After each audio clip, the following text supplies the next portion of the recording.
There are tons of stories out there about hacked Pokemon games. Some of them really quite neat, such as the one about a version where you get a ghost as a starter. Some are ridiculous, silly stories about individuals dying after playing a game, or the game talking to them. God, don't these writers know less is more when it comes to these stories? Well, I digress. I grew interested in these hacked games that are apparently in any thrift store, on eBay, or handed out by homeless people to random passerbys. That isn't spelled right. I didn't have the pleasure of meeting these creepy people. I merely found this particular culprit in a trash bin.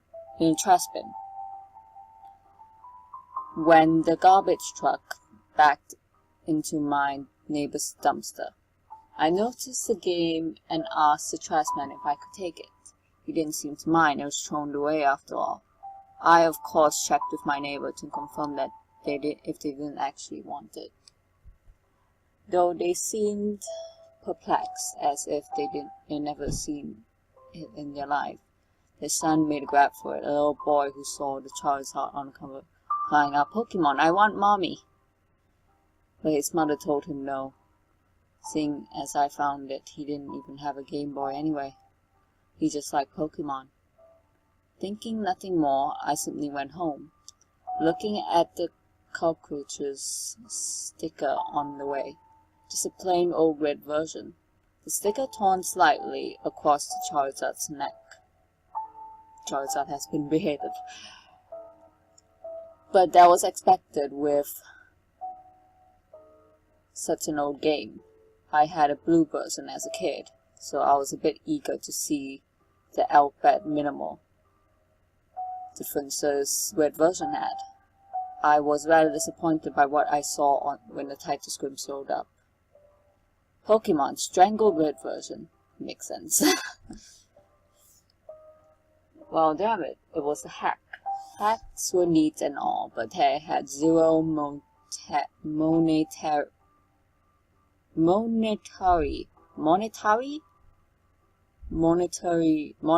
value. The original is quite valuable by now, and I wanted to play red anyway, not this crap. Oh well, it was free, might as well try it. The name was odd, however, Strangled Red. It made no sense. Look at your culprits. Where is the tear? It's the neck, isn't it? When people get strangled, they get strangled on the neck. Not even in a morbid description of someone being asphyxiated as people turn blue and choking, not red. The reason why it's called Strangled Red is because it's the neck thing, not that, and because it's red. I think it's because this is the game, it's just red. Who knows, maybe there was a pair of these hacks and I just got the red one. The more I thought about this though, the more interested I became. My initial disappointment turned into curiosity. I wanted to know what the creator had made, and I was going to note everything I saw. The first oddity I noticed was the start screen had a Charizard next to the trainer, instead of a Charmander. Also, the Pokemon never cycled through the original versions did. It just said Charizard, even after 5 minutes of waiting, struggling. I did start. Noticing there was no Charizard cry as I did, like there was supposed to be. I saw there was a continue option. Continue is my choice. So I figured I'd do what everyone did with these games, see what the previous owner had done. No. I blinked in surprise. No, what do you mean? The game wouldn't let me continue no matter what. Though on the 4th attempt I heard the Charizard cry, quiet and barely audible. But there, shrugging it off, I decided to just hit new game, like I would have done after. Checking the old file anyway, the screen cut to black for a while. No prof, no Professor Oak, no starting theme, just nothing at all. Eventually, the screen came back, showing a bedroom, 2 beds, 2 TVs, and a computer in the corner. My trainer sprite was the usual one, consistent with the original red version. I was curious as to why it didn't ask my name, though it was answered as I opened the pause menu, noticing that my trainer was named Steven. No, this isn't my real name. Or some stupid crap like that. This game isn't self-aware or haunted, at least not that I know of. It just had a name chosen already. Curious, I saw he had the starter amount of money, no badges. He didn't look like Red though. His hair was longer, almost reaching halfway down his back. Red's usual smile replaced with a confident smirk. Honestly, I found this sprite much cooler than Red. Next, I checked out his Pokemon, a single Charmander, level 5, named Miki. Nothing was odd about it, or should I say her, with the name and all. She had beginning Charmander stats, only new Scratch and Tail Whip.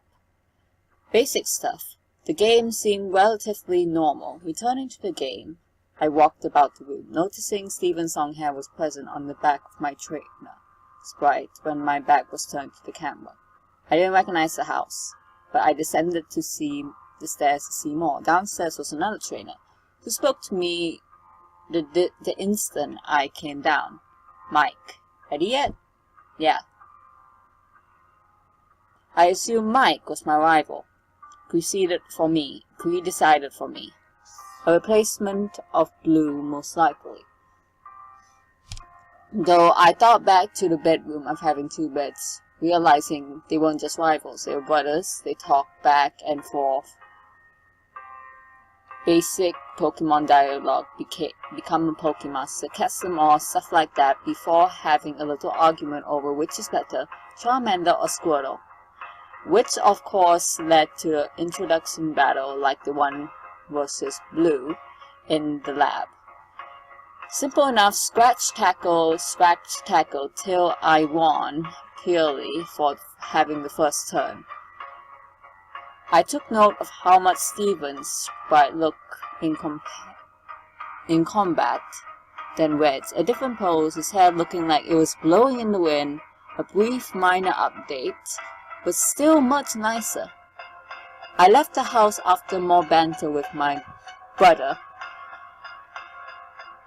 Stepping out to the Pallet Town theme, going to the east, I found this was indeed Pallet Town, and the house was simply on the outskirts to the west. I noticed there was no mysterious grassy field like in normal Pallet Town. Wandering about, I decided to check in on Red's home. His mother was inside, and when I talked to her, he commented on how handsome Steven looked, hoping her son would look up to him as a role model for when he became a trainer himself next year. Which of course led me to realize this game took place a year before the original Pokemon.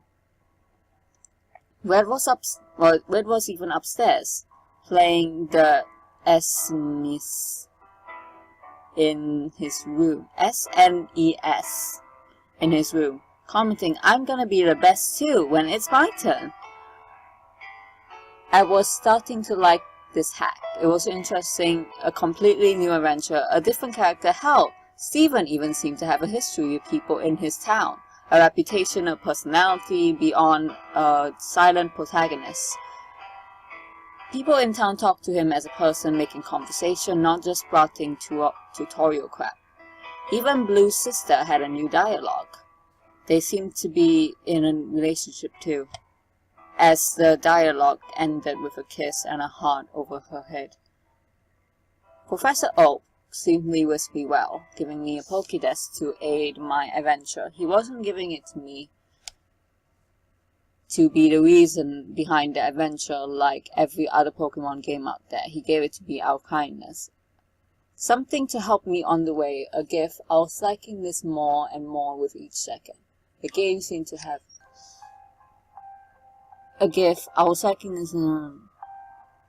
It seemed to have an actual story now. I was somebody, not just a cookie cutter protagonist.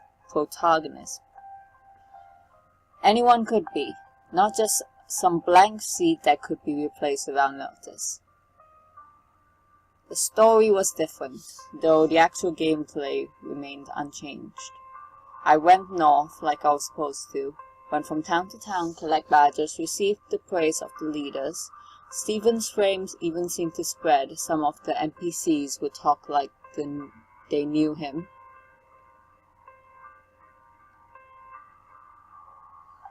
Knew him. Nope. Okay. I used Mickey for every battle, and she was going surprisingly fast. She handled Brock with ease, even pounded Misty with no trouble at all. She wasn't as adversely affected by super effective attack as others, did more damage than a regular Charmander. She was a veritable powerhouse. She even became a Charizard at the mere level of 25. Not bad at all, I must say. Things started to get weird as I reached Lavender Town. I know, Lavender Town is the focus behind every creepy story and the like. But it was the only place that was noticeably different. There was no Team Rocket invasion, which I found odd. Though I did remember this was a year in the past, so the invasion wouldn't occur until its time. I tried to enter Pokemon Tower, aiming to get a Ghastly, but that's when it go odd. Steven, I have no reason to be here. Steven wouldn't go into Pokemon Tower no matter what I did. This was weird. I mean, hell, there was a million of places in Kanto you really have no need to be. Little random houses with nothing but children, NPCs for example. Why is it here that Steven wouldn't enter? For shrug, I figured I wouldn't need a Ghastly, seeing as Mickey could handle anything, so I simply went on my way. Lavender Town serving no purpose other than a passageway for a Poke Center. The game progressed normally from there. The remaining gyms fell, and eventually I made my way to the Elite Four and defeated them. As with Blue, my brother, Mike, was there before me, initiating the championship battle. Wait, what? As with Blue, my mother, Mike. Wait, what? I don't understand that. Why? Is Mike blue? Okay, what? I'm gonna have to check something here. Wait, it's so weird.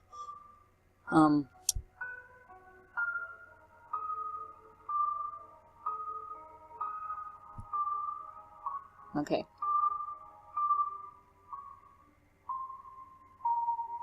Even Blue's sister had new dialogue. They seemed to be in a relationship too, as the... Wait, what?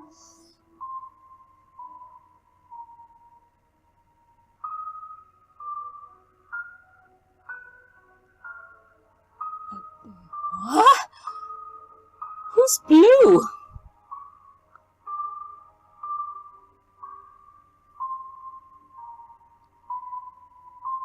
Never mind. I don't want to know. Initiating the championship battle, which Mickey swept to it with ease. The aftermath of the battle was quite pleasant. None of the tension that was present between Red and Blue at the end of their match. The brothers congratulated each other on their progress and shook hands. Before the screen went white, no Hall of Fame nor any credits. When the screen came back, it was at the house again. The two brothers sitting at the computer conversing with each other. Steven, I don't want to. Mike, come on, I just gotta borrow her for a second to finish the Pokédex. The entry won't register unless she recognizes me as a master for a second. Steven, but she's my Mickey. Mike, I promise I'll give her back. Come on, please. Yes? No? I was perplexed. This is the selecting thing, and it is defaulted to select on yes. But if you want to choose no, you can. I was a bit perplexed, so I hit no to be conscious. Mike, come on, please. No. Come on, please. I realized this would only continue to loop until I hit yes, so I did, just to see what would happen. Alright, this will just take a sec. Then, we will be both Pokemasters. Steven dots.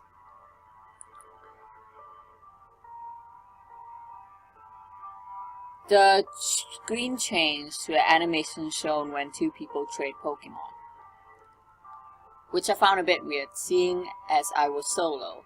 But whatever this was apparently supposed to happen. Mickey went first. I watched lazily as she began to travel down the training tube. Snap! That made me jump, the sudden noise resonating in my silent bedroom. Loud due to the volume being way up. Looking at the screen, I noticed the game had seemed to freeze. Mickey still in mid-trade, but the game wasn't doing anything. Shy, I turned off the game, wondering when my last save was. When the game turned back on, I stared for a moment at the start screen. There was no Charizard next to my trainer. Upon pressing start, I saw the new game option was absent.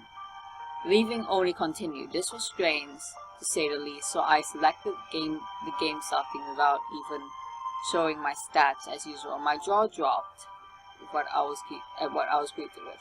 1 year later, the Lavender Town theme came first.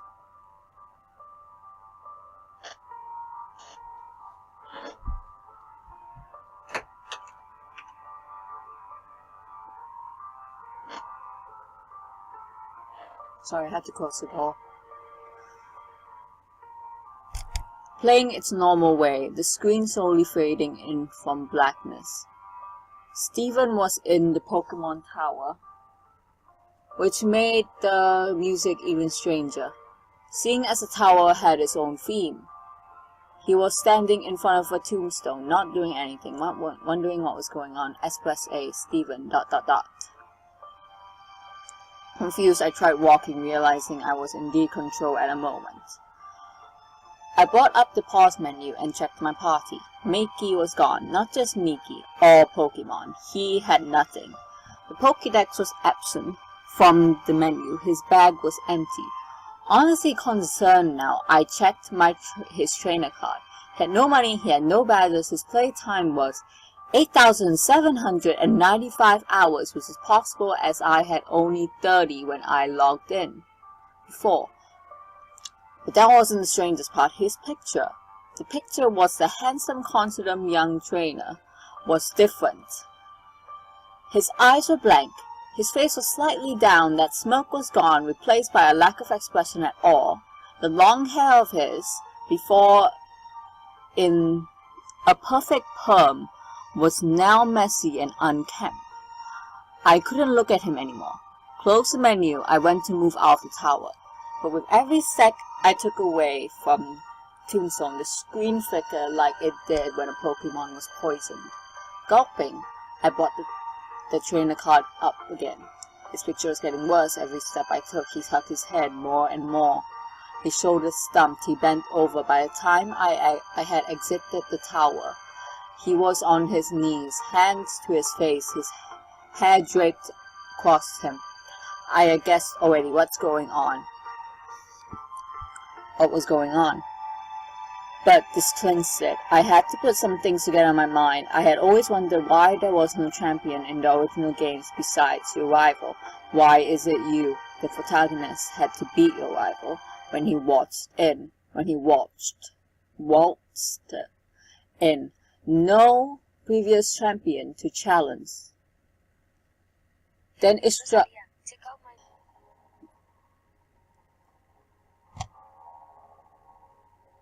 Then it struck me, the answer was right there. The previous champion gave up. His precious Miki was already dead, and with her, so died a part of him. His Pokédex, the other Pokemon, his badges, his fame, all of it he threw it away in that year, the year that I missed, the year where all those hours came from. I even did the math. There is 865 hours in a year, added to my 30 where from before, and it matched up. Even so, the game kept going. This would have been an ending, I thought. I mean, what else was there to do? I had no Pokédex, no Pokemon, not anything. What was I supposed to be doing? I talked to everyone in the town, but they said similar things. Are you okay? Still mourning, I see. Everything will be alright. Please, is there anything we can do?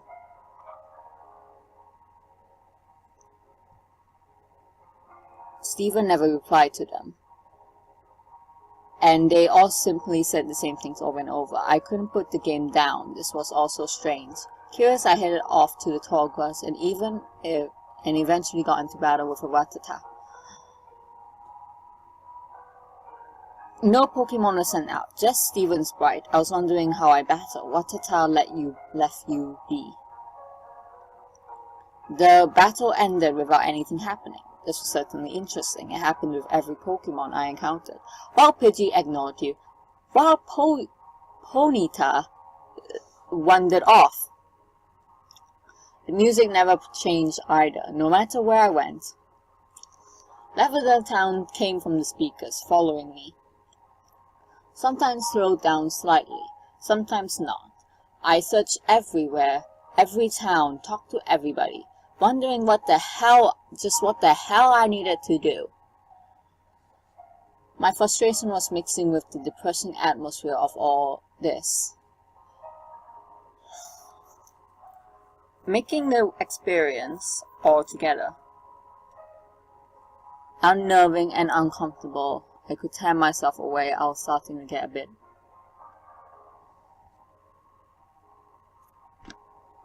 angry though. Nobody telling me besides giving me the condolences and trying to give me items like lemonade or coffee, each met with no. I set myself with idiocy, suddenly realizing how the likely answer was right in front of me. Pallet Town, of course. I went there though. When I went there though, which took a long time, having to walk, no Pokemon to fly, no bicycle to ride, and Stephen only seemed to move half the regular movement speed. It wasn't much different. I first tried talking to Professor Oak. These things happen, you were just unlucky. Next I tried Blue's sister. Please don't leave home again. Which Mom wouldn't even talk to me at all, with nowhere else in mind to go. I walked to the west, finding the house from the beginning, which I had never entered since leaving Pallet Town. Inside was Mike. Talking to him was just as useless. I'm so sorry. I pondered for a moment. If this was the ending, Stephen doomed to do nothing but roam Kanto in misery, haunted by the memories, forced to listen to everyone's concerns about him. As a last-ditch effort to do anything, I went to the bedroom and walked over the bed. Stephen, I'm going to sleep. The grade faded to black for a moment and then slowly faded back in, the world having a black tint to it, despite the Mike's sprite laying in the other bed. I assumed it was night. I'm going to do it. Do what? I had no idea. Tried inspecting everything in the room. Nothing happened. As soon as I left the house, another dialogue. It can bring her back. It can do anything. What in the hell was it?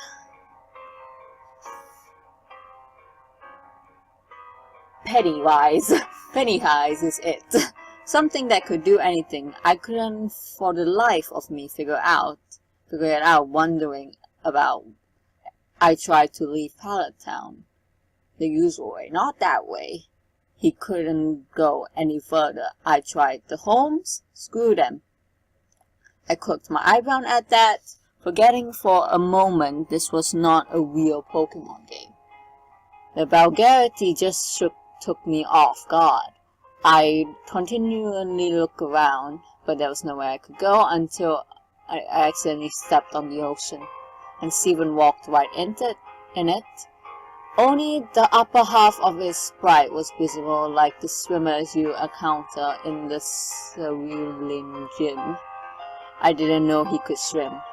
The missing one. Missing one. I paused for a moment. No, he couldn't possibly mean that I hadn't tried the missing no trick on this hack yet. But it just fit too well. That had to be what he meant. I surfed all the way towards Cinnabar. I began to feel something was off. This already was silence. The Lavender Town theme had stopped. There was no noise at all, nor word any Pokemon. I just kept going. Finding Cinnabar and surfing up and down the east coast, lo and behold, Wild Missing No appeared. Wild Missing No was called. What the hell? Stephen didn't do anything. He just commanded the atrocity of broken data to join him. No become his possession. And it did. I was getting more and more disturbed by this all. Checking the start menu, I saw Missing No was not in my party, but instead an item, making things even stranger. I checked the trainer card as well. Stephen has his back to me, his long hair draped behind him, his hands in his pocket, nothing else. Remembering what he said at the start of this night, I realized what I had to do. I surfed to the land, made my way northeast. Where else? Lavender Town. Along the way, I noticed all the trainers oddly still out at this hour. Wouldn't look at Stephen. All of them turning when he passed, and those that were normally static. I tried talking to one of the officers in the guardhouse type buildings. Just go. They all said the same thing, though one sent chills down my spine. Sometimes dead is best. My hands were sweating by this point. Stephen was about to try the impossible, something some would see as a crime against nature, which many of these people said their opinion. I steeled myself. It was just a game, and I was going to complete it. I took an eternity to reach Pokemon Tower, but I got there eventually, taking a deep breath, heading towards the tombstone. I remember which one. The image of Stephen standing before it was burned into my mind after all. First, I tried inspecting it. Stephen, Mickey. Nothing happened. With a gulp, I opened the menu and selected Missing No from the bag. Oak. Stephen, don't use it. I was reminded when Professor Oak would magically tell you that you couldn't use a key item somewhere, like using the bicycle in a building, though the message this time was different. Even worse, Stephen responded to it in a world that cheated me. Why should I play fair?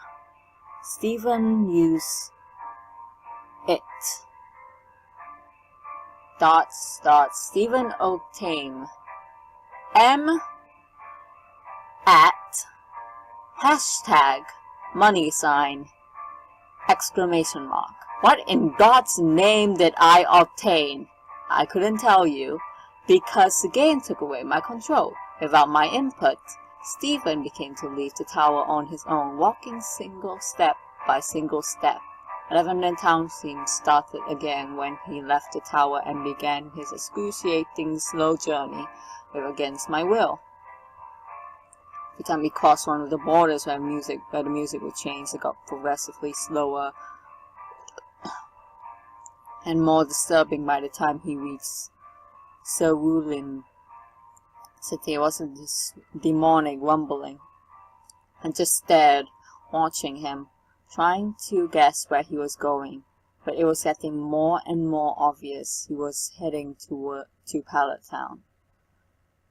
The music had all stopped when he got there, playing a single. He went exactly where I had guessed, right to his own house, inside and up the stairs. At this point, there was no music. Stephen moved step by step, stopping at his brother's bed, turning to face him. At first, I thought the game froze. There's no T. I know the game froze. He didn't do anything. Simply stood there and I couldn't move him. I did, however, find out I could open the pause menu. I was terrified to look, but I couldn't stop myself. I selected his trainer card. There was a no growl noise, like a distorted Pokemon cry. Steven was looking at me again. Directly at the screen, he was hunched over, his bangs obscuring his face. His hair was wild and feathered out. Between his bangs, there wasn't even a face at all, just black, two red eyes, looking straight forward, a white grin contrasting in the darkness. That wasn't all. His name was now S! 3V3N. I couldn't look away. My eyes glued to his, but not breaking contact for some time. My vision was getting blurry until I couldn't see very well. My face grew wet. I was crying like a baby. There was nothing I could do to hold back the tears. I was with this boy from the start. I built him up to greatness, and then was forced to watch his decline after a tragic accident, and now he was this. This thing, this abomination. I watched him go insane. Halting my tears, wiping my eyes, I closed out the trainer card ice and tried to save the game, wanting to just quit. The game informed me this was impossible. Nothing can be saved now. The pause menu wouldn't close no matter what I did, so with no other option, I checked the bag. Nothing happened. I checked Pokemon, so there was one. A single sprite met me. With 0 HP, it has status dead. Its name M@ #money sign. I selected it, and I was greeted with 4 options. Status: it's her, switch, never, close, no, strangle. My fingers shaking. I selected strangle, and the menu closed, showing Steven in the room again. Steven. Goodbye. Snap. The game shut itself off. It was more dumbfounded and frightened and was a bit shocked. I turned back to stream the title screen slowly. The manic Steven and a horribly glitched Charizard. I pressed start and then continue. All I saw was a zoomed out view of Pallet Town, showing Steven's home to the west, tall grass surrounding it, those unmovable stones blocking from the rest of the town. The image was completely static, no music, no movement before fading to white, going back to the title screen. It was as it had been when I first popped it in. A trainer and a Charizard. I attempted to hit continue. No. Oh shit. Okay, this is cool, by the way. Steven, when you first get him, he looks actually really cool, to be honest. So yeah, I love it. And this is also pretty cool.